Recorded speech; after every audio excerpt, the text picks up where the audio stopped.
ಆತ್ಮೀಯ ಸ್ನೇಹಿತರೆ, ಇವತ್ತಿನ ಅವಧಿಯಲ್ಲಿ ಕಂಪ್ಯೂಟರ ವಿಧಗಳ ಬಗ್ಗೆ ತಿಳಿದುಕೊಳ್ಳೋಣ. Super computer. ಸೂಪರ್ ಕಂಪ್ಯೂಟರ್ಗಳು ಅತ್ಯಂತ ವೇಗ ಮತ್ತು ಶಕ್ತಿಯುಳ್ಳ ಕಂಪ್ಯೂಟರ್ಗಳಾಗಿವೆ. ಇವು ವೈಜ್ಞಾನಿಕ ಸಂಶೋಧನೆ, ಹವಾಮಾನ ಭವಿಷ್ಯವಾಣಿ, ಅಣುಶಕ್ತಿ ಅಧ್ಯಯನ, ಕೃತಕ ಬುದ್ಧಿಮತ್ತೆ, AI ಮತ್ತು ಬಾಹ್ಯಾಕಾಶ ಸಂಶೋಧನೆಗಳಲ್ಲಿ ಬಳಸಲಾಗುತ್ತದೆ. ಉದಾಹರಣೆಗೆ, ಪರಮ್ ಸಾಗರ ಮತ್ತು ಪ್ರತ್ಯುಷ್ ಎಂಬುವು ಭಾರತದಲ್ಲಿನ ಪ್ರಸಿದ್ಧ ಸೂಪರ್ ಕಂಪ್ಯೂಟರ್ಗಳಾಗಿವೆ. ನೆಕ್ಸ್ಟ್ ಒನ್ ಎರಡನೇದು ಮೇನ್ಫ್ರೇಮ್ ಕಂಪ್ಯೂಟರ್. ಮೇನ್ಫ್ರೇಮ್ ಕಂಪ್ಯೂಟರ್ಗಳು ದೊಡ್ಡ ಪ್ರಮಾಣದ ಡೇಟಾ ಸಂಸ್ಕರಣೆಗಾಗಿ ಬಳಸಲಾಗುತ್ತವೆ.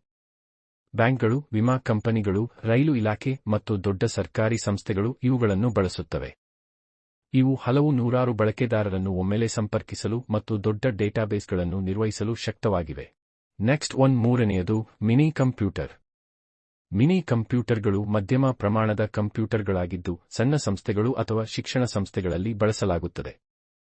ಇವು ಒಮ್ಮೆಲೆ ಹಲವು ಬಳಕೆದಾರರನ್ನು ಕಾರ್ಯಗತಗೊಳಿಸಬಲ್ಲವು. ಇವುಗಳ ವೇಗ ಮತ್ತು ಸಾಮರ್ಥ್ಯ ಮೇನ್ಫ್ರೇಮ್ಗಿಂತ ಕಡಿಮೆ ಆದರೆ ಮೈಕ್ರೋ ಕಂಪ್ಯೂಟರ್ಗಿಂತ ಹೆಚ್ಚು. Last one micro computer. Micro ಕಂಪ್ಯೂಟರ್ಗಳು ನಾವು ಪ್ರತಿದಿನ ಬಳಸುವ ಪರ್ಸನಲ್ ಕಂಪ್ಯೂಟರ್ ಅಥವಾ ಲ್ಯಾಪ್ಟಾಪ್ಗಳು. ಇವು ಒಬ್ಬ ಬಳಕೆದಾರರಿಗಾಗಿ ವಿನ್ಯಾಸಗೊಳಿಸಲ್ಪಟ್ಟಿವೆ.